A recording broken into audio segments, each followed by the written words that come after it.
Bonjour, l'équipe de kiné de Docea vous propose en cette période de confinement une vidéo qui va vous permettre de vous rééduquer, commencer votre éduquer ou entretenir la rééducation que vous avez déjà commencé à Docea ou dans d'autres cabinets, plutôt que de ne rien faire à la maison. Voilà. Donc cette vidéo se destine aux cervicalgiques, donc opérés à partir de la 5e semaine, pas avant, ou alors aux cervicalgiques communs, on va dire, qui ont mal au cou, avec ou sans névralgie cervico-brachiale, donc avec des douleurs qui descendent au niveau des membres supérieurs. Pour les opérer, ça concerne les gens qui ont subi une opération pour un problème d'hernie discale, de recalibrage ou éventuellement une arthrodèse. Les grands principes à respecter vont être les principes d'autograndissement, c'est-à-dire d'allonger au maximum la colonne cervicale. Très bien.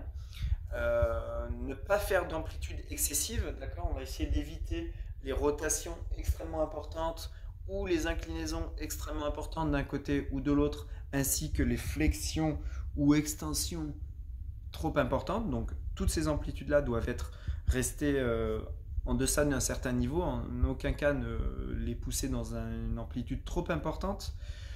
On va également rester en deçà de la puissance maximale exercée lors de cette gym, dans la vie de tous les jours, mais également lors de cette gym. On peut parler de 60% de la force maximale développée. Voilà, donc ne pas forcer vraiment sur la rééducation des cervicales. On va faire attention aux signes d'alerte qui pourraient intervenir. Vous êtes seul chez vous, sans surveillance kinésithérapique ni médicale. Donc soyez vigilant aux choses suivantes, à savoir les courants électriques importants au niveau des membres supérieurs ou au niveau du cou. Alors, il se peut que vous en ayez encore, comme vous en avez eu avant l'intervention, si vous avez été opéré. Donc, s'ils sont du même ordre, c'est pas très grave. Il faut surveiller, mais c'est pas très grave. S'ils sont majorés ou ils apparaissent alors qu'il n'y en avait plus, ça peut être plus inquiétant. Attention aux douleurs lancinantes au niveau des membres supérieurs. Et aux baisses de force importantes également qui pourraient subvenir dans les épaules ou dans les bras. Si de tels signes interviennent de façon nette, importante, sachez prendre contact avec votre médecin pour vérifier qu'il n'y a pas de problème majeur.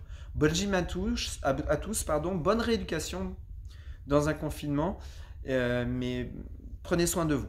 À bientôt à Docea, au revoir.